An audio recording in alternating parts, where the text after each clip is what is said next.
सबसे पहला काम यहाँ पर अगर देखो तो यहाँ पर पढ़ता है, यहाँ पर गाती है, यहाँ पर आते हैं, यहाँ पर बोलती है, यहाँ पर उठता हूँ, और यहाँ पर ती। मतलब क्या रिपीट हो रहा है? ता है, ती है, ते है, ता हूँ। इन सभी फिक्रों में ये चीजें रिपीट हो रही हैं। तो इसका मतलब क्या हुआ? असल में आज हम पढ़ना चाह रहे थे, हमारा टॉपिक है टेंस। टेंस है क्या? टेंस आपका लफ्ज लातीनी लफ्ज से निकला है, टेम्पस से। टेंस किससे निकला है? टेम्पस से। और इसका मतलब होता है टाइम। इसका मानी क्या है? टाइम। मतलब टेंस जो है असल में ऐसा वर्ब जो हमें टाइम दिखाने का काम करे, उसे हम टेंस कहते हैं।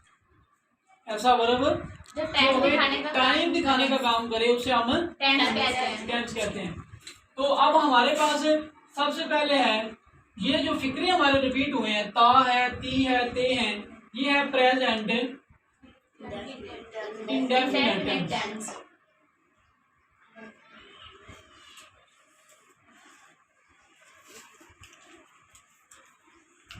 Present indefinite tense. अब इसकी शिनाख्त क्या हुई? इसकी पहचान हमें क्या हुई कि उर्दू फिक्रात में क्या आता है? ता है, ती है, ते हैं, या फिर ता हूँ वगैरह आता है। अगर किसी भी फिक्रे के आखिर में इन लफ्जों में से कुछ चीज होगी तो हम कहेंगे कि ये फिक्रा हमारा प्रेजेंट इंडेफिनिट टेंस है। अब सबसे पहले काम था उस फिक्रे को शिनाख्त करना कि हम उसकी उर्दू से इंग्लिश बनानी है तो कैसे बनाएं। अब शिनाख्त हो गई कि फिक्रा है प्रेजेंट इंडेफिनिट टेंस में। अब प्रेजेंट इंडेफिनिट टेंस में है, अब अगला काम है कि उसके बनाने का मेथड क्या है। अब सबसे पहले अगर हमारे पास फिक्रा है सिंपल सेंटेंस के अंदर, इसमें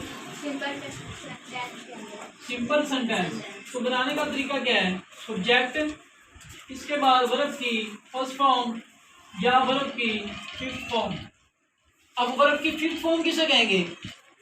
जब हम वर्ब की फर्स्ट फॉर्म के साथ एस या एस लगाते हैं उसे हम कहते हैं वर्ब की फिफ्थ फॉर्म। और इसके साथ आखिर में हमारे पास होगा ऑब्जेक्ट, और सबसे आखिर पे आरपी। आरपी का मतलब है रिमेनिंग पार्ट। अगर उस उर्दू फिक्रे में इनके अलावा भी कोई अल्फाज ने इस्तेमाल किए हैं तो उनकी इंग्लिश हम सबसे आखिर पे बनाएंगे। ये है हमारे पास सिंपल सेंटेंस बनाने का तरीका। अब सिंपल सेंटेंस, और अगर हमारे पास हो नेगेटिव सेंटेंस, नेगेटिव सेंटेंस में क्या होगा? सब्जेक्ट के बाद हम इस्तेमाल करेंगे डू नॉट या डज नॉट, इसके बाद वर्ब की फर्स्ट फॉर्म, इसके बाद ऑब्जेक्ट। यहाँ पर जो हम वर्ब की पांचवी फॉर्म लगा रहे थे ना, वो खत्म हो जाएगी। जब डू और डज आया तो वर्ब की फॉर्म कौन सी बच गई? पहली। यानी अब हमने मतलब क्या कि अब हमने वर्ब की पहली फॉर्म के साथ एस या एस नहीं लगाना। जहाँ पर हम वर्ब की फर्स्ट फॉर्म के साथ एस या एस लगा रहे थे वो अब हम ऐड नहीं करेंगे। अब अगर हमारे पास फिक्रा हो इंटेरोगेटिव सेंटेंस,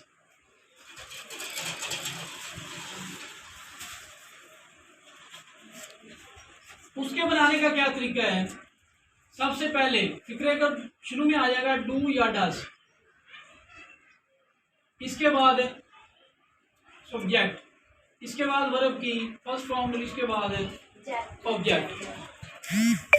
अब यहाँ पर हम एक चीज का और कर रहे थे कि हमारे पास ये जो वर्ब की फिफ्थ फॉर्म आ रही थी या एस या एस आ रहा था, अब हमने देखना है कि किन के साथ हम एस या एस लगाएंगे, किन के साथ वर्ब की पांचवी फॉर्म आएगी, और कौन से ऐसे आपके सब्जेक्ट हैं जिनके साथ हम वर्ब की फर्स्ट फॉर्म यूज करेंगे।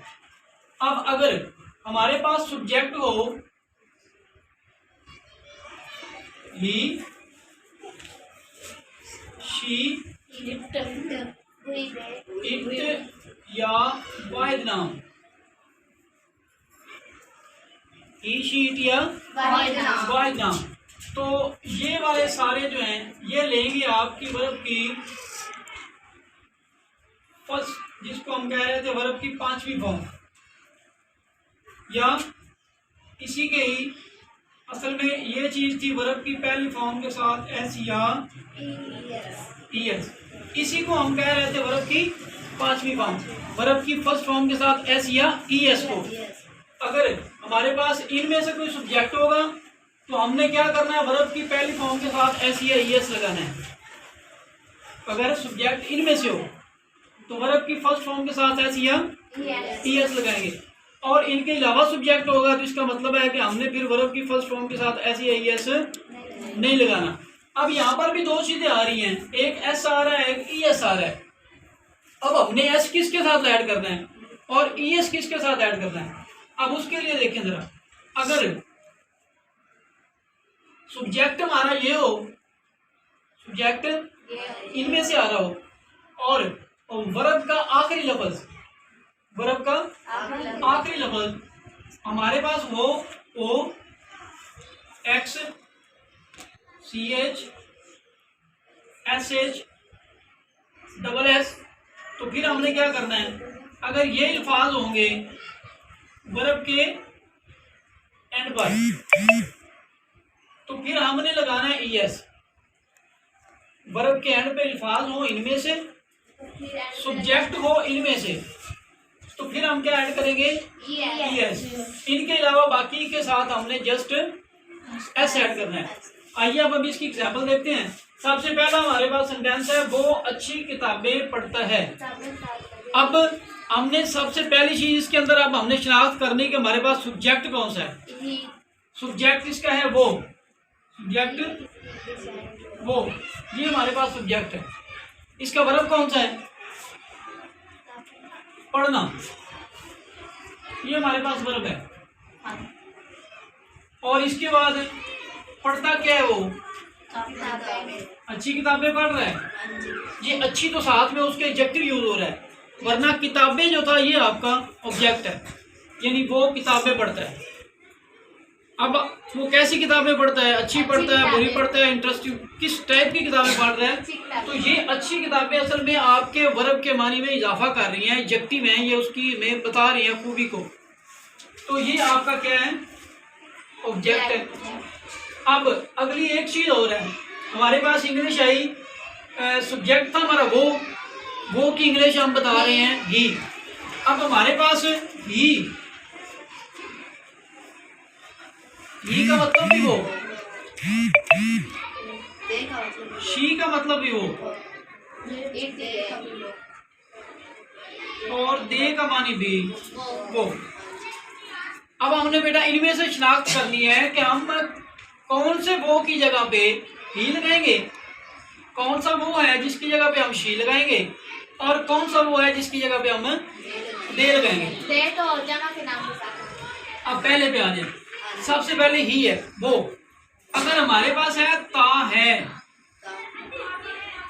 ता है, मतलब अगर हमारे पास है का लफ्ज आ गया तो ये हमें बता रहा है कि एक चीज है, ये हमें बता रहा है एक चीज है। और है क्या, मैस्कुलिन और फीमेल दो टाइप की कैटेगरी होती हैं।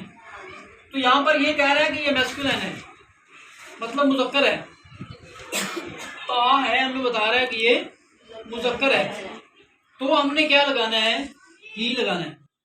और अगर इसी की जगह पे ये हमारे पास आ जाए ती है, अब ये ती आपको बता रही है कि ये मुअन्नस है, ये फेमिनाइन है, तो हमने शी लगाना है। और अगर आ जाए ते हैं, यहाँ पर देखो जरा, हैं और है में फर्क है एक चीज को शो कर रहा है आपका ज्यादा को शो कर रहा है। इसका मतलब है कि इसकी जगह पे अगर ते हैं आएगा तो हम क्या लगाएंगे, दे लगाएंगे। तो यहाँ पर पढ़ता है ये वाला इस्तेमाल हो रहा है। इसका मतलब है कि हम इसका फिक्रा बनाने के लिए लगाएंगे ही लगाएंगे, ही आएगा। अब ही के बाद वर्ब लगाना है, रीड।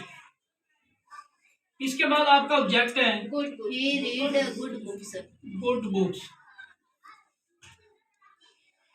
अब ये फिक्रा हमारा करेक्ट है, ये फिक्रा हमारा इनकरेक्ट है। रीड के साथ ऐसा आएगा। रीड के साथ ऐसा आना है। रीड का आपको मैंने बताया ये थर्ड पर्सन सिंगुलर अगर सब्जेक्ट होगा, सब्जेक्ट हमारा थर्ड पर्सन सिंगुलर हो। थर्ड पर्सन सिंगुलर कौन सा है? ही, शी, इट या वाहिद नाम, ये सारे आपके थर्ड पर्सन सिंगुलर हैं। इसके अलावा जो भी सब्जेक्ट होगा उसके साथ हमने ऐसी आई एस नहीं लगाना, और अगर इनमें से कोई होगा तो हमने ऐसी आई एस लगाना है। इसलिए यहाँ पर ही लगाया था तो यहाँ पर एस लगाएंगे, अगर नहीं लगाया तो फिक्र गलत हो जाएगा। अब ही रीड्स गुड बुक्स, अगर इनमें आखिरी भी लफ्ज देखो डी आ रहा है, इनमें से कोई नहीं है, इसलिए हमने एस लगाया है, हमने ई एस नहीं लगाया। और अगर इनमें से कोई लफ्ज आ जाता तो फिर हम ई एस लगा देते। यानी अगर आ जाता हमारे पास वो स्कूल जाता है, फिक्रा ये होता बिलफरज ही गो टू स्कूल। अब यहाँ पर गो के साथ क्या लगाना था? ई एस, क्योंकि इनमें से आप इनमें से लफ्ज में से आ गया ना, तो अब हम यहाँ लगाते हैं ही गोज टू स्कूल। ये कंसेप्ट हुआ क्लियर? ई कहाँ लगेगा, ई एस कहाँ लगेगा, एस कहाँ लगेगा, ई एस कहाँ लगेगा। नेक्स्ट फिक्र है लड़कियां गीत गाती हैं। अब लड़कियां सब्जेक्ट आपका सिंगुलर या प्लूरल? प्लूरल। लड़कियां गर्ल्स, गर्ल्स लड़कियां। अब गाना सिंग, ये गाना वर्ब से लिख रहे हैं ना, जब ऑब्जेक्ट आएगा तो फिर सॉन्ग आएगा। Girls Singh Singh a song, लड़कियां गीत गाती हैं। अब यहाँ पर चूंकि गर्ल्स यहाँ पर एस लगा हुआ है, इसलिए इस वर्ब के साथ हमने ऐसी आई एस नहीं लगाना। अगर यहाँ ना होता तो फिर यहाँ पर आना था, क्योंकि फिर यहाँ पर सब्जेक्ट सिंगुलर हो जाना था। जब सिंगुलर होता तो फिर हमने इसके साथ ऐसी आई एस लगाना है। अगर हमारा सब्जेक्ट सिंगुलर होगा तो वर्ब भी सिंगुलर यूज होगा, अगर सब्जेक्ट प्लूरल है तो वर्ब भी प्लूरल इस्तेमाल होगा। वो वक्त पर स्कूल आते हैं। अब आते हैं, अब यहाँ पर भी अगर आप देखोगे तो ये आपका सब्जेक्ट है, आना आपका वर्ब है, और स्कूल आपका ऑब्जेक्ट है। तीन चीजें पूरी हो गई। इसके बाद है वक्त पर, वो एक्स्ट्रा चीज है, वो हम एंड पे जाकर डिलीवर करेंगे। तो पहले क्या आएगा? अभी मैंने आपको क्लियर किया था, ते हैं आ गया ना, वही कंफ्यूजन होगी ना कि वो की जगह पे हम ही लगाएं, शी लगाएं, दे लगाएं। तो यहाँ पर क्योंकि हमारे पास ते हैं, जमा के लिए यूज हो रहा है, तो यहाँ पर हम इसकी इंग्लिश लिखेंगे दे कम टू स्कूल। कम आना होता है दे कम टू स्कूल। अब वो स्कूल आते हैं। यहाँ तक आपका सब्जेक्ट हो गया, वर्ब हो गया, ऑब्जेक्ट हो गया। अब इसके बाद है कि वो वक्त पर स्कूल आते हैं, ये एक्स्ट्रा चीज आ गई। They come to school in time, इसे हम एंड पे राइट करेंगे। They come to school in time. आगे नेक्स्ट सेंटेंस है सीमा हमेशा सच बोलती है। अब नसीमा आपके पास एक नाम आ गया, ये आपका सब्जेक्ट है। नसीमा हमेशा सच बोल रही है। हमेशा की इंग्लिश हम पहले राइट करेंगे वर्ब से भी, हमेशा ऑलवेज। ये ऑलवेज आपका एक ऐसा एडवर्ब है जो हमेशा जो सब्जेक्ट के फौरन बाद आता है, वर्ब से पहले यूज किया जाता है। नसीमा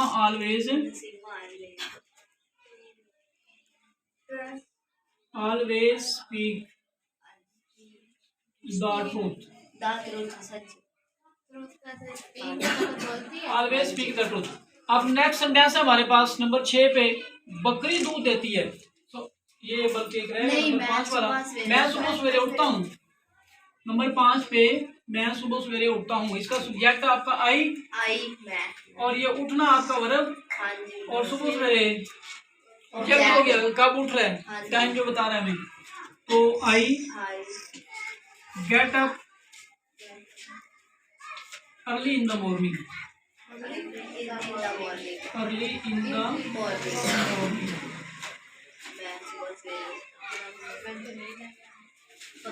बकरी दूध देती है।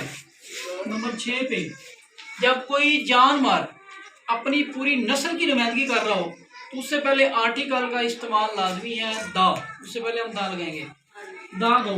अब बकरी दूध देने का मतलब है कि सारी बकरियां ही दूध देती हैं, यानी वो अपनी पूरी नस्ल को एक्सप्लेन उसको रिप्रेजेंट कर रही है ना।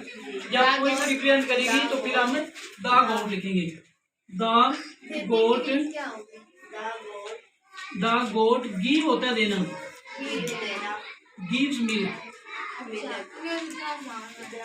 अब यहाँ पर देखो ना, यहाँ पर असल वक्त था आपका give verb,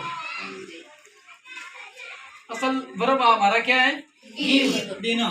the goat give milk. लेकिन चूंकि हमारे पास फिक्रा प्रेजेंट इंडेफिनिट टेंस में है और इसका वर्ब सिंगुलर आ गया है, वर्ब सिंगुलर आ गया है द गोट, तो यहाँ पर हम इसके साथ फिर एस लगाएंगे। The goat gives milk.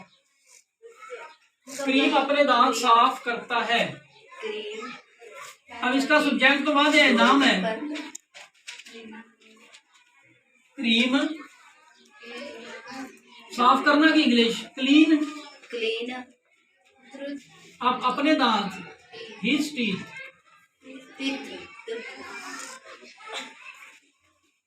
Clean clean his teeth. अब ये ठीक है विक्रम? नहीं। कैसे? एस नहीं लगाया, शाबाश। यहाँ पर क्रीम के बाद क्लीन जो है, क्योंकि ये सब्जेक्ट सिंगुलर एक नाम आ गया ना, तो यहाँ पर हमने एस लगाया। Cream cleans his teeth, cream अपने दांत साफ करता है। तो ये हमारा आज का टॉपिक था, प्रेजेंट इंडेफिनिट टेंस। तो यहाँ पर अगर आप देखो कि इसके अंदर एक हमें क्या मिल रहा है, अगर उर्दू के अंदर चीज है हमारे पास, तो हम ता है, ती है, ती है से पहचान कर रहे हैं कि ये फिक्रा हमारा प्रेजेंट में है। लेकिन अगर उर्दू नहीं दी हुई, हमें इंग्लिश में सेंटेंस दिया हुआ है, हमसे पूछा जा रहा है कि ये किस टेंस का फिक्रा है, तो हम कैसे शनाख्त करेंगे?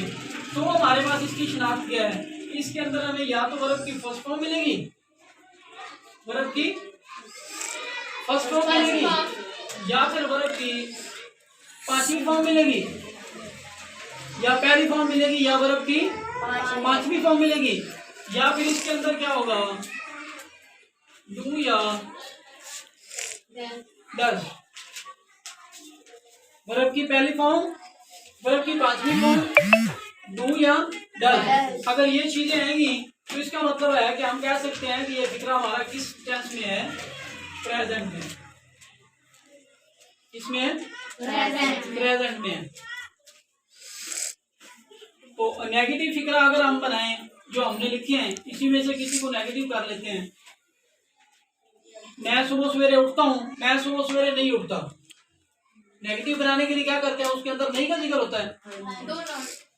तो अब मैं सुबह सवेरे नहीं उठता, तो आपको बता रहा था कि डू और डज, फिर वही बात, ये डज किन के साथ लगेगा, ये आपका आएगा थर्ड पर्सन सिंगुलर के साथ, third person singular,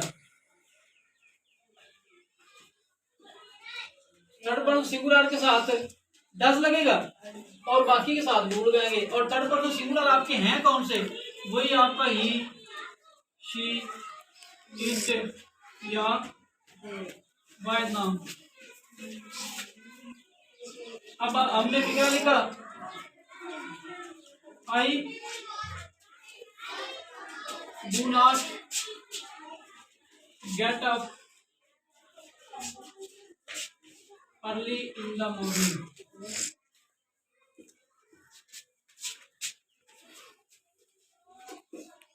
I do not get up early in the morning। तो यहाँ पर आई जो है सब्जेक्ट हमारा थर्ड पर्सन सिंगुलर नहीं है, इसके साथ डू नॉट आया। अगर हम फिक्रा बनाते हैं, वो अच्छी किताबें पढ़ता है, हम क्या देते हैं कि वो अच्छी किताबें नहीं पढ़ता, तो क्या हो जाएगा, he does not read good books। वो अच्छी किताबें नहीं पढ़ता। लेकिन एक चीज का ख्याल रखना है, जब हम यहाँ पर डू या डज आएगा तो वर्ब की फॉर्म जो है वो जस्ट फर्स्ट इस्तेमाल होगी। वहाँ पर रीड इस्तेमाल कर रहे थे, लगा रहे थे, लेकिन अब यहाँ पर नहीं लगेगा। इस तरह अगर दे आ रहा है, दे कम टू स्कूल, तो क्या हो जाएगा, वो स्कूल आ रहे हैं, वो स्कूल आते हैं। तो अगर नेगेटिव बनाए तो वो स्कूल नहीं आते। दे do not come to school। मतलब नेगेटिव बनाने के लिए हमने किस चीज का इजाफा कर रहे थे यहाँ पर, सब्जेक्ट के बाद डू नॉट या डज नॉट। तो डू नॉट आपको बताया थर्ड पर्सन सिंगुलर के अलावा जितने भी सब्जेक्ट है डू नॉट लेते हैं, और थर्ड पर्सन सिंगुलर होगा तो क्या लेता है, डज नॉट लेता है। इसी तरह अगर हम इसका इंटेरोगेटिव बनाएं,